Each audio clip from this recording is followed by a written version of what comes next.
Alors bonjour Cyril, bonjour Maxime. Bonjour. Bienvenue au festival, bienvenue à la montagne. Merci beaucoup. Alors Cyril, Maxime, est-ce que vous pouvez nous pitcher votre boîte très rapidement? Donc, Brain Time. donc, on est en fait deux associés fondateurs d'un groupe média sur Rhône-Alpes qui s'appelle Brain Time. Ok. Et qui détient 3 filiales complémentaires dans la communication, l'événementiel et le digital. Voilà. Et nous sommes tous les deux à la tête de ce groupe. Du coup, c'est quoi votre produit ou votre service phare? Alors notre service clé, on va dire, c'est le conseil, la stratégie et la communication 360 degrés. Et après, on active les entreprises filiales en fonction des outils à construire, des supports à déployer ou des stratégies à planifier. Ok. Donc on a vraiment ces 3 entités qui ont gardé leur périmètre géographique et commercial et leur marché pour ne pas tout fusionner. En fait, c'est vraiment l'objectif et le but. Et ne pas se cannibaliser entre elles? Exactement. Et d'être complémentaires sur des projets 360 qui ont une envergure beaucoup plus importante, d'aller voir des marques et d'aller les voir, elles, avec une stratégie qui est plus globale. Ok. Oui, Maxime. J'ajoute parce que c'est vrai qu'on parle beaucoup de notre activité historique qui est le média, et depuis quelques temps on s'est lancé dans un accélérateur de start-up où en fait on amène tout l'écosystème du groupe sur nos expertises médias, communication, développement au service de jeunes pousses qui ont besoin justement d'avoir un logo, d'avoir une application, d'avoir un site e-commerce, enfin peu importe, et on les accompagne jusqu'au levée de fonds. Donc ça c'est aujourd'hui aussi un service qu'on propose. Ça s'appelle comment ce service d'ailleurs, ce métier? Alors c'est un incubateur, nous on préfère appeler un accélérateur de start-up, okay. On les incube pas au sens forcément premier du terme. Il y a des start-up qui sont d'ailleurs pas chez nous physiquement, qui sont en dehors. Pas d'hébergement. Voilà. Simplement, on leur apporte tout notre écosystème collaboratif et notre expertise métier pour les aider à se développer et aller chercher des levées de fonds. Et il y a notamment dans le lot une boîte qui s'appelle RNY Digital que vous avez interviewé il y a pas très longtemps ici, des jeunes qui viennent pitcher sur l'innovation en yield management et qu'on accompagne vraiment sur le développement de ce projet-là. D'accord. Voilà. Alors, vous savez qu'on est quand même dans le festival des entrepreneurs visionnaires, le sommet des visionnaires. Dans quelle catégorie de visionnaires est-ce que vous vous classez? Je pense qu'on peut le dire sans hésitation dans l'innovation. Innovation. Ouais. Je valide. Seulement innovation, ou est-ce que ça frise avec d'autres catégories? Et pourquoi innovation du coup? Alors l'innovation, parce que justement ce projet d'incubateur de start-up, donc qui s'appelle Story Starter.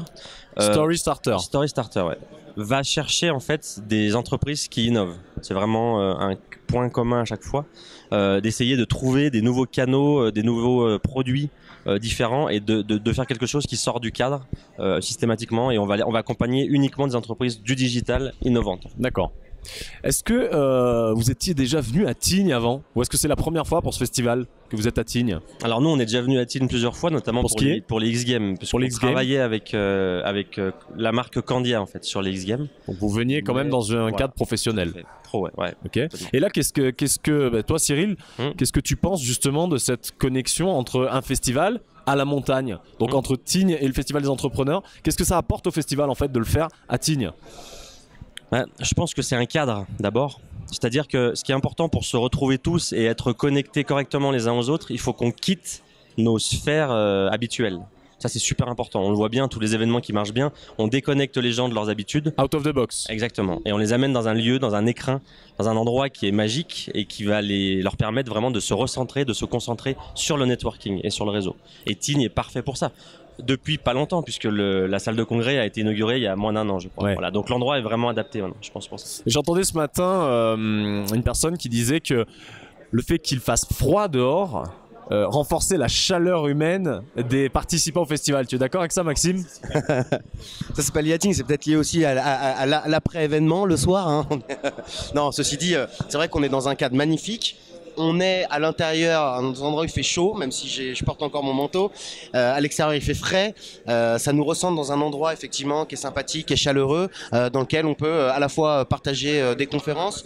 Nous, on a partagé notre expérience d'associés, parce que diriger un groupe aujourd'hui qui contient 7 sociétés, bientôt 10. Combien de personnes ça fait? On est bientôt 40. 40. À 50-50. C'était un vrai parti pris. On a partagé cette expérience avec d'autres patrons, d'autres qui nous ont dit nous, on a essayé de s'associer à 50-50 avec des mecs, ça a explosé. D'autres qui ont levé des fonds, d'autres qui en cherchent. Donc beaucoup de partage d'expérience, très pratique. Ouais, du partage, du réseau, de l'information et de l'énergie. Et de l'énergie positive. Et de l'inspiration aussi. Micro. Pardon, de l'inspiration bien évidemment, puisque on rencontre des gens, ça ouvre un peu des champs de visions différents. Mais après, je pense que le point le plus important, c'est les opportunités. En fait, il se crée beaucoup d'opportunités en 3 jours durant le festival. Oui, je pense en fait. Parce que c'est intense aussi. C'est intense, mais surtout, on va réunir au même endroit plein de personnes qui ont le même but en fait. Et un peu les mêmes valeurs aussi. Voilà, on va jamais agresser personne, on va jamais aller embêter quelqu'un qui est sur un canapé parce qu'il s'y attend. Il sait qu'on est là pour ça et il est aussi. Donc il y a une certaine ouverture d'esprit globale. Exactement, ok. Exactement. Et l'ambiance, comment elle est? Comment tu la qualifies? Très bien en fait. L'ambiance, ce que je trouve intéressant dans ce festival-là, c'est que déjà c'est cool et que tu mets au même niveau des personnes qui sont radicalement opposées. Tu vas asseoir à la même table quelqu'un qui a construit PrestaShop avec un petit porteur de projet, qui a pas de sous, qui a juste besoin de conseils. Et tout le monde se considère d'égal à égal. Exactement. Et moi, c'est la 2e année que je viens. L'année passée, c'était encore plus marqué. C'était très intimiste et on ressentait vraiment ce point-là. Et si on doit garder quelque chose sur le festival des entrepreneurs, c'est cette proximité et cette mise à niveau de tout le monde. On est tous au même niveau. Voilà. Donc c'est ça le vrai ADN du festival des entrepreneurs. Exactement. Okay. Voilà. Et même Jacques Séguéla est là avec nous et il est au même niveau et c'est très sympathique. Ouais. Voilà. Bien, merci Cyril. Merci Maxime, à moins que tu aies un truc à rajouter. Merci à toi. Ben non, je voulais juste te dire au revoir. Merci, parce que je suis un mec poli. Et bonne chance aussi pour la suite du festival. Ouais. Et puis écoute, j'ai cru savoir que tu commercialisais ou tu allais lancer un bouquin.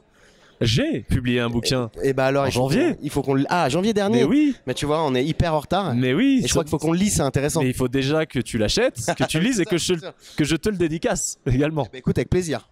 Super. Merci.